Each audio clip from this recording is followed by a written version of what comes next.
할렐루야. 오후 예배 나오신 여러분을 축복하고 환영합니다. 먼저 기도하겠습니다. 아버지 하나님 감사합니다. 이 시간도 우리를 주님의 자녀 삼으시고 아버지 하나님 주님을 아바 아버지라 부르게 하심을 감사합니다. 아버지 하나님 이 시간도 주 앞에 예배드리기 원합니다. 아버지 하나님 온전히 영과 진리로 주 앞에 예배하며 나아갈 수 있도록 주님 도우시고 인도하시길 원합니다. 아버지 하나님 예배의 형식이 아니라 아버지 하나님 우리의 마음을 드리는 이 시간이 될 수 있도록 주님 인도하시고 하나님이 함께하여 주시옵소서. 온전히 이 시간도 성령께서 우리의 마음과 생각을 정하여 주실 줄 믿사오며 예수님의 이름으로 기도합니다. 아멘.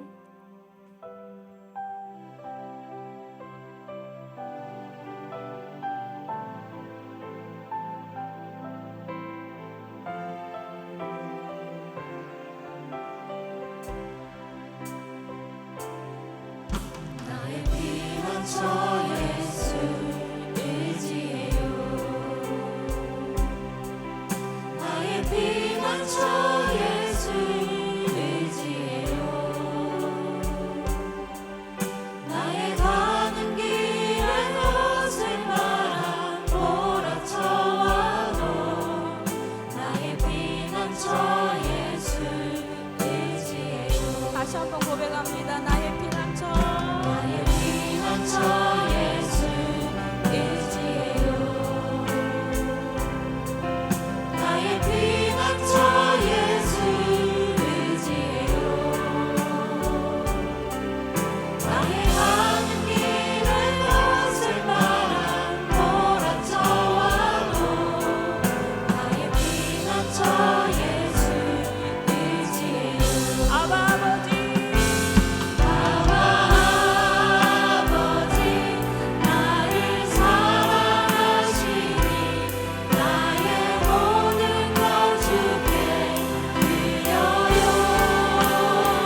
고백이 되길 원합니다.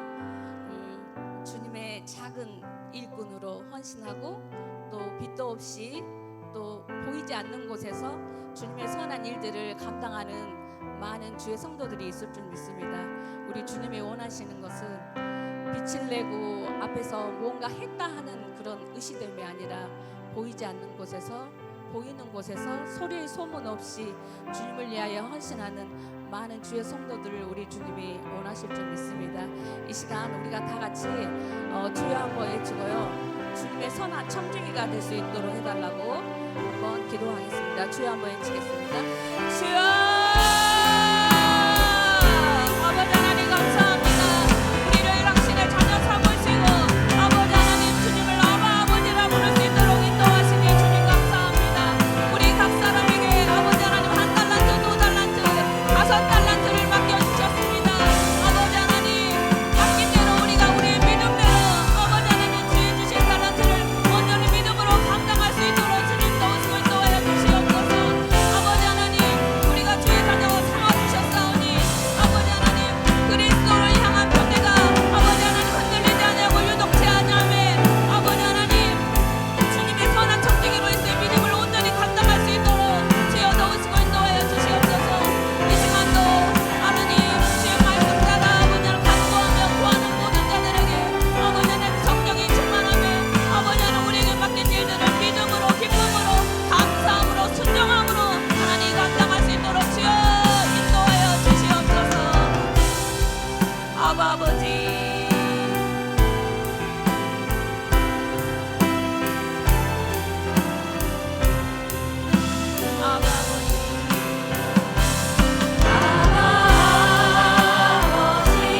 나를 사랑하시니 나의 모든 것 주께 드려요. 아버지 내가 여기 있으니 주님 영광 위하여 아버지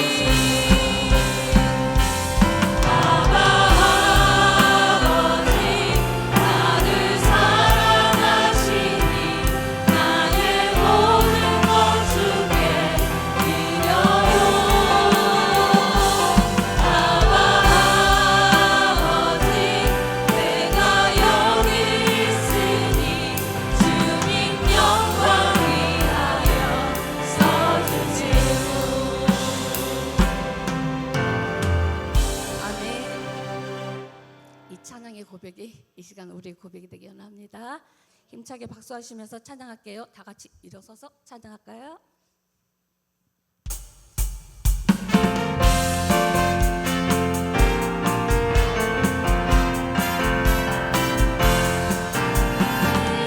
사모하는 친구가 되신 구주 예수님은 아름다워라. 산 밑에 백합화로 빛나는 새벽별 주님 영원할 때나 주옵도다. 내 마음이 아플 적에 등 위로 계시며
사랑과 은혜가 충만하신 하나님, 찬양받기에 합당하신 하나님, 너무나도 감사를 드립니다. 하나님, 모든 것이 주님의 섭리임을 인정하며 모든 것이 은혜임을 고백하며 나의 힘이신 여호와여 내가 주를 사랑하나이다라는 마음의 고백 가운데 감사와 찬양만 올려드리옵니다. 아버지, 우리의 마음이 주님께 멀어지는 죄를 범치 않게 하옵소서. 목마른 사슴이 시냇물을 찾기에 갈급한 같이 우리의 영혼 또한 주를 찾기에 더욱 가까이 갈 수 있게 하옵소서. 하나님께 멀어지는 것이 죄임을 알게 하옵시고 주님께 꼭 붙들려 살아가게 하옵소서.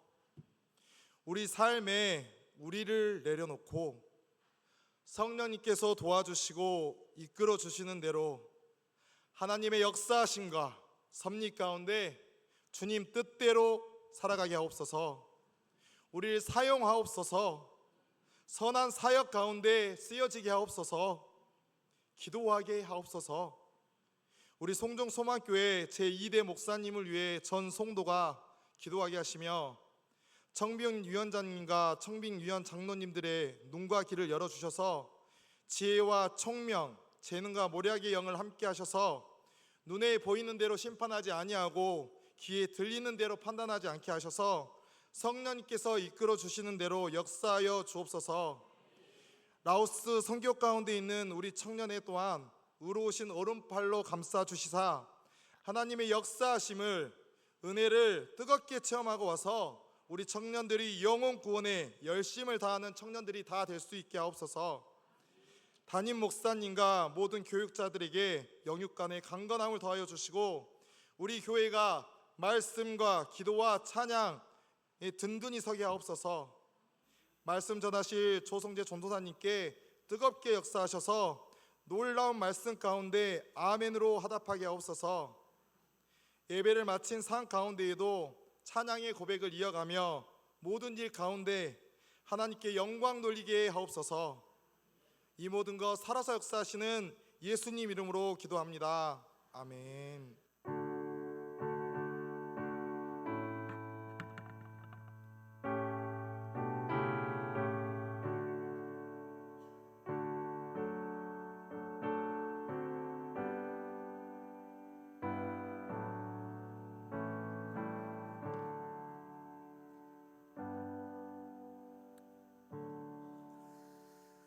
우리 한 주간 요절 말씀 함께 하겠습니다. 베드로전서 5장 9절입니다. 시작. 너희는 믿음을 굳건하게 하여 그를 대적하라. 이는 세상에 있는 너의 형제들도 동일한 고난을 당하는 줄로 암이라. 아멘. 오늘 보실 하나님의 말씀은 스가랴 14장 12절에서 21절까지의 말씀입니다.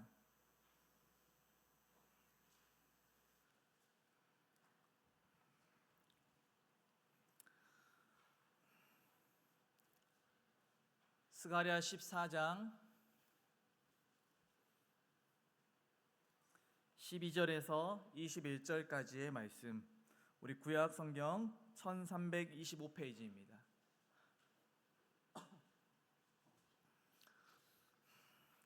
우리 다 찾으신 줄 알고 우리 한 절씩 교독하겠습니다. 제가 먼저 하겠습니다.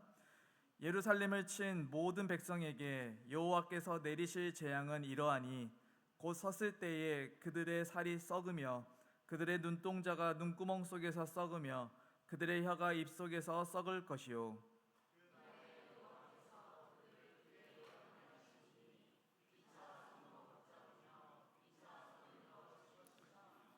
유다도 예루살렘에서 싸우리니 이때에 사방에 있는 이방 나라들의 보화 곧 금, 은과 의복이 심히 많이 모여질 것이요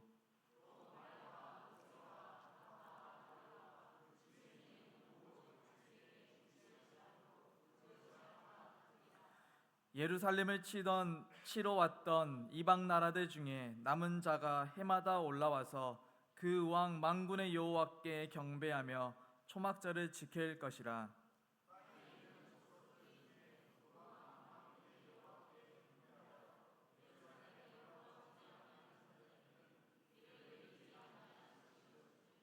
만일 애굽 족속이 올라오지 아니할 때에는 비 내림이 있지 아니하리니 여호와께서 초막절을 지키러 올라오지 아니하는 이방 나라들의 사람을 치시는 재앙을 그에게 내리실 것이라.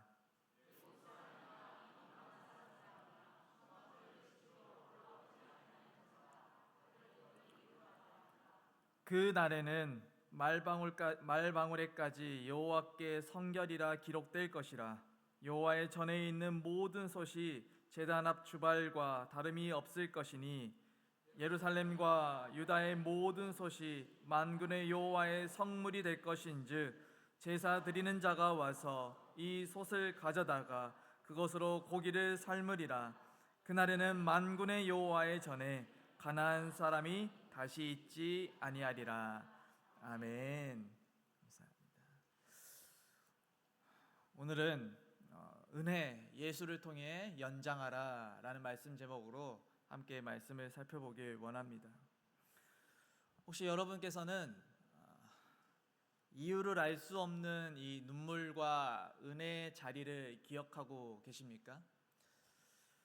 하나님께서 주시는 은혜가 너무나도 커서, 그리고 하나님께서 주시는 은혜가 너무나도 감사해서 하나님이 나를 이렇게까지 사랑하고 계시는구나, 나는 이 깨달음 속에 감사와 눈물, 그리고 은혜의 눈물을 흘리셨던 순간을 기억하고 계십니까? 저는 겉모습은 귀엽고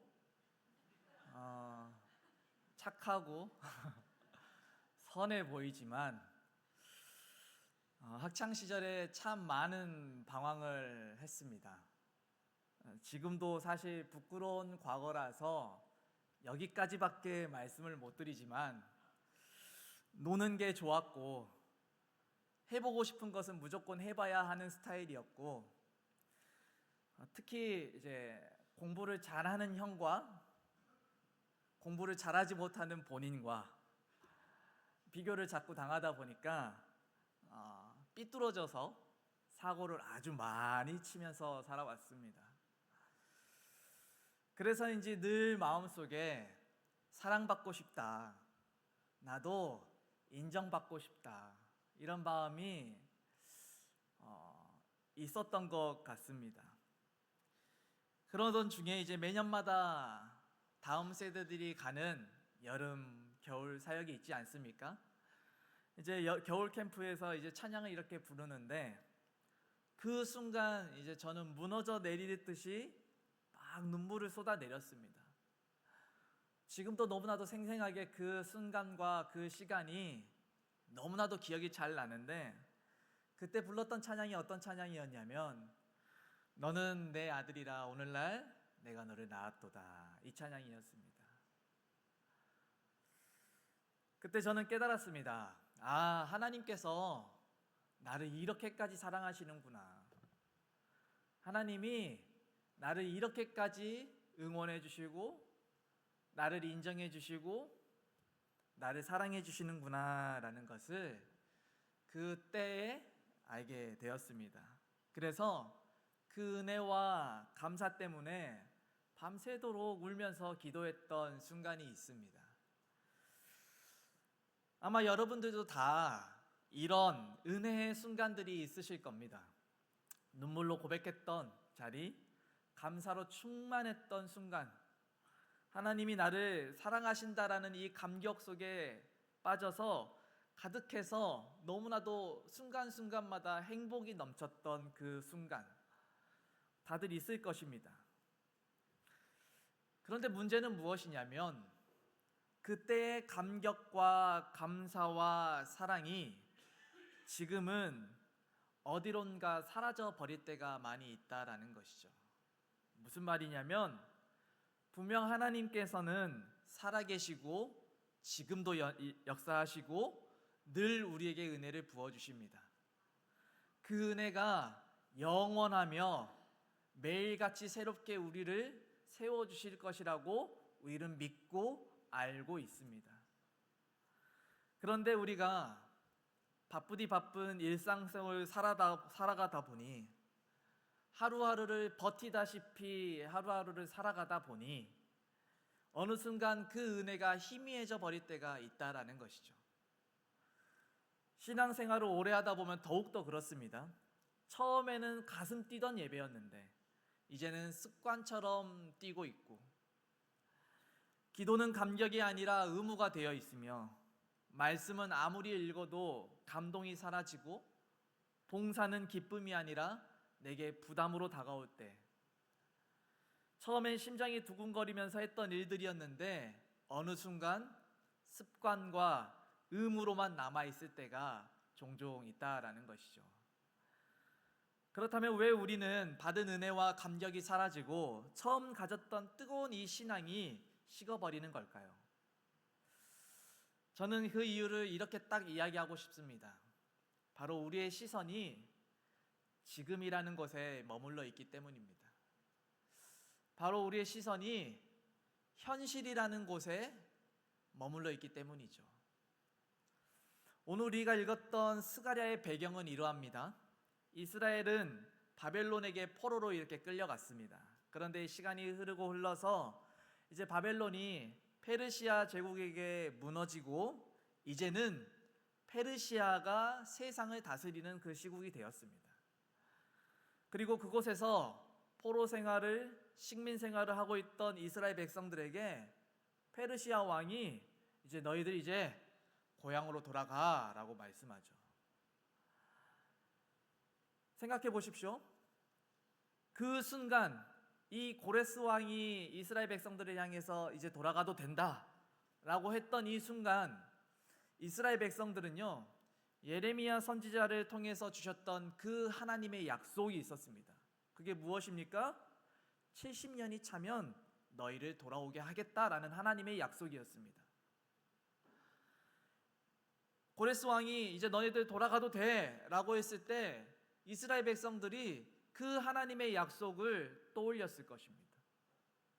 그리고 드디어 그 말씀이 성취되었을 때 이 이스라엘 백성들 가운데 얼마나 감격스러웠겠습니까?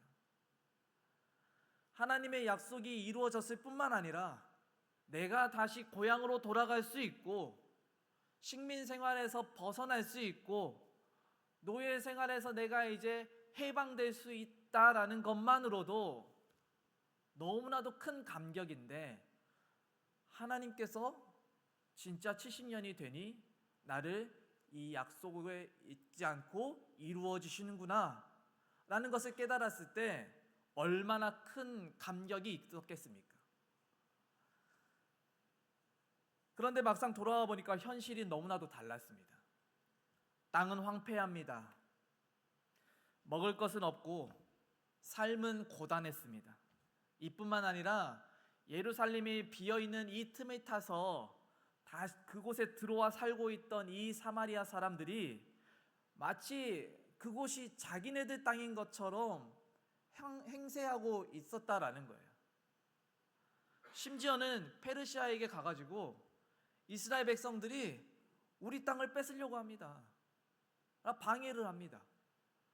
이스라엘 백성들이 성전 재건을 하려고 하는데 막 이간질을 시켜요.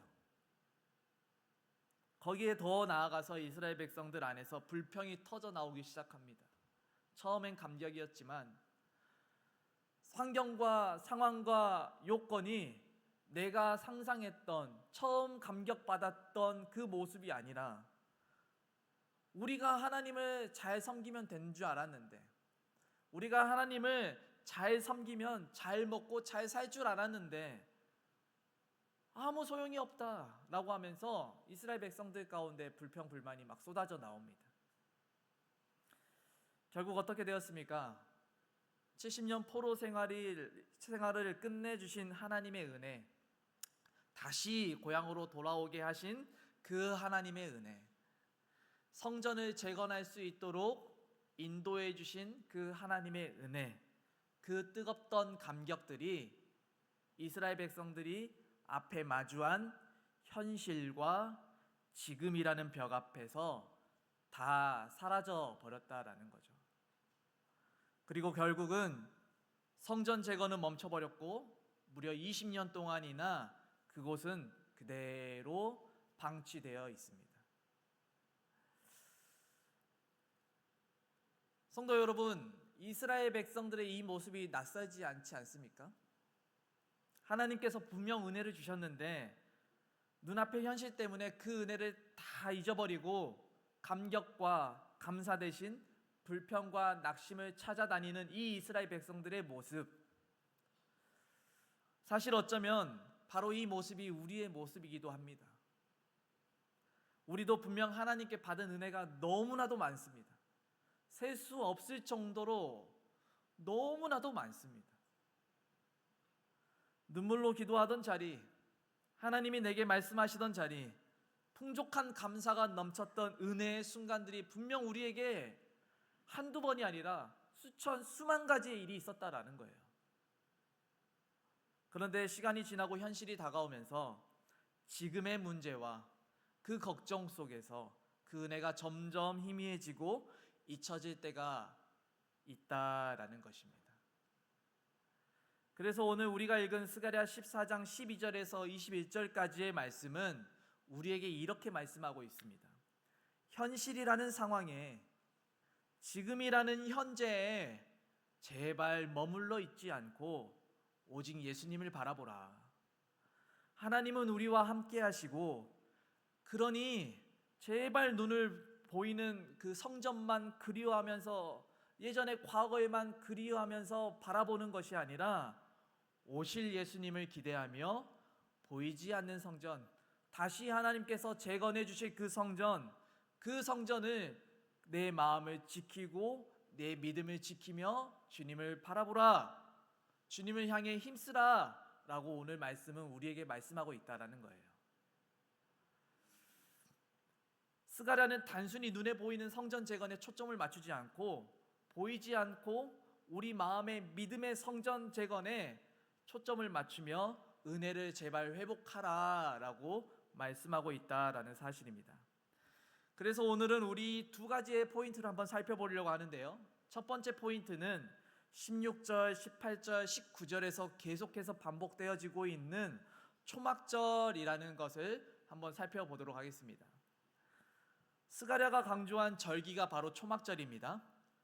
초막절은요, 이스라엘 백성들이 출애굽할 수 있게 도와주신 그 하나님의 은혜, 광야에서의 그 40년 동안 지켜주셨던 그 하나님의 은혜, 그것들을 감사하며 지켰던 절기가 바로 초막절입니다. 초막절을 어떻게 보냈습니까? 이들이 그냥 보잘것없는 초막에서 그냥 일주일을 보내는 겁니다. 아무것도 없고 초라하고 볼품없는 그러한 초막에서 그냥 일주일을 보내는데 누구와 함께 보냅니까? 가족들과 함께 보내요. 저희 아버지가 목회를 하시기 전에 많은 일들이 있었습니다. 아버지의 사업 실패로 집에 빨간 딱지가 붙인 적도 있었고요. 졸업식 날 이제 바쁘다는 핑계로 아버지가 못 오신다고 했을 때 제 마음이 얼마나 속상했는지 모릅니다. 때로는 아빠랑 이제 떨어져 살다가 겨우겨우 온 가족이 한 집에 모여 살게 됐는데, 그 집이 어떤 집이었냐면 화장실이 없는 집이었습니다. 집의 사이즈가 어느 정도냐면 지금 이 강당의 반절 정도 사이즈였던 것 같습니다. 이 반절 정도의 사이즈에서 네 가족이 사는데 화장실이 없어요. 제가 그때 중학교 2학년, 1학년 그때쯤이었거든요. 화장실을 가려면 뛰어서 한 5분 정도 가면 광주 겨자씨 교회가 보입니다. 거기 가서 화장실을 이용했습니다. 좀 더럽지만 너무 급하면 신문지를 깔고 이용했습니다. 그렇게 살았을 때도 있고, 또 그러한 집이 없을 때에는 공사 중이던 집이 하나 있었는데 시멘트가 보이고 벽지가 아직 안 되어 있는 그런 집에서 한 1년간을 살았습니다. 보일러가 안 깔려 있기 때문에 겨울에 얼마나 추웠는지 몰라요. 그래서 내 가족이 이 침대 위에 전기장판을 틀어놓고 겨울에 나올 수가 없어요. 거기서 밥을 먹고 거기서 책을 보고 거기서 뭐 하고 모든 게 다 이 침대 위에서 행해졌습니다. 너무 추워서. 그런데 문제는 무엇이냐면, 제가 말하고 싶은 것은 무엇이냐면, 허름한 집, 뭐 화장실이 없는 집, 너무나도 추웠던 집, 이런 거를 말하고 싶은 게 아니고, 제가 너무나도 감사했던 것은 무엇이었냐면, 이렇게 볼품없는 집이었다 할지라도 사랑하는 가족들과 함께 모여서 살 수 있다는 게 너무나도 감사했습니다. 초막절이 뭡니까? 출애굽 과정에서 광야 생활에서 도우셨던 그 하나님을 기억하는 절기입니다. 그것에 감사하고 초라하고 볼품없는 나를 위해서 매일같이 도우시고 애쓰시는 그 주님께 감사하면서 사랑받을 자격도 없는 나를 사랑하시고 사랑하는 가족들과 함께 모여 밥을 먹을 수 있게 하신 그 하나님께 감사하는 절기가 바로 초막절이고, 그런 볼품없는 초막절에서 일주일 동안 초막절을 지킨다라는 거예요, 가족들과. 그래서 초막절은요, 하나님이 없으면 우리는 살아갈 수 없습니다. 하나님의 은혜가 아니면 우리는 살아갈 수 없습니다 라는 이 고백이 바로 초막절이에요. 즉 단순히 과거를 기념하고 하나님의 나를 지켜주셨다라는 것을 기념하는 그런 의미가 아니라, 하나님께서 지금도 우리와 함께 하시고 하나님께서 나를 지금도 지켜주시며 하나님께서 사랑하는 가족들과 함께 하루하루를 살아갈 수 있게 하신 것을 감사하며 고백하는 게 바로 초막절이다라는 거예요. 과거에 베푸신 하나님의 은혜를 기억하고 현재의 그 은혜에 대해서 감사하고 미래에 다시 오실 그 예수님을 통해서 완성될 하나님의 나라를 소망하며 바라보는 절기, 그것이 바로 여기서 스가랴가 말하고 있는 초막절이다라는 겁니다. 두 번째 포인트는 13절과 20절과 21절에서 계속해서 반복하고 있는 바로 그 날입니다. 우리의 끝은 언제입니까? 그리스도인의 끝은 언제입니까? 죽음입니까? 아닙니다. 비록 우리의 육체는 썩어 없어지겠지만 다시 오실 예수님을 통해서 우리는 부활하고 다시 오실 예수님을 통해서 구원의 완성됨에 우리의 끝은, 우리 그리스도인들의 끝은 죽음이 아니고 부활이고 영생입니다. 그런데 우리는 마치 죽음이 끝인 것처럼, 육신의 눈이 감으면 끝인 것처럼 살아갈 때가 많이 있죠. 문제보다 크신 하나님을 잊어버리고 현실의 문제 앞에서, 지금의 문제 앞에서 주저앉아 버릴 때가 너무나도 많이 있다라는 거예요. 기억하시기 바랍니다. 우리의 끝은요, 죽음이 아닙니다. 그리스도인들의 끝은 죽음이 아닙니다. 하나님의 자녀인 우리들의 끝은 죽음이 아니고, 여기서 말하고 있는 그날도 마찬가지로 오실 메시아, 왕 중의 왕 예수 그리스도가 오셔서 심판하실 그때를 이야기하고 있다라는 것입니다. 그 날에 다시 오실 예수님을 소망하며 다시 오실 예수님을 통해 완성될 하나님의 나라, 완성될 구원을 소망하며 살아가는 자들에게 재앙도 없고 벌도 없고 은혜의 비가 내리게 하사 하나님의 은혜 안에 살아가게 하시겠다라고 오늘 말씀에는 말하고 있다라는 사실입니다.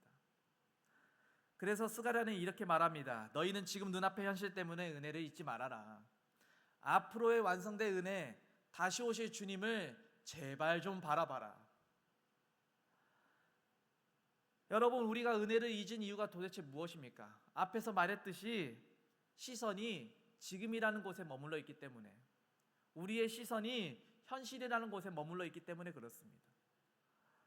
눈앞의 문제와 현실의 어려움, 오늘의 고단함에만 집중하다 보니까 하나님께서 이미 주신 은혜와 앞으로 완성하실 은혜가 희미해져 버린다라는 거예요.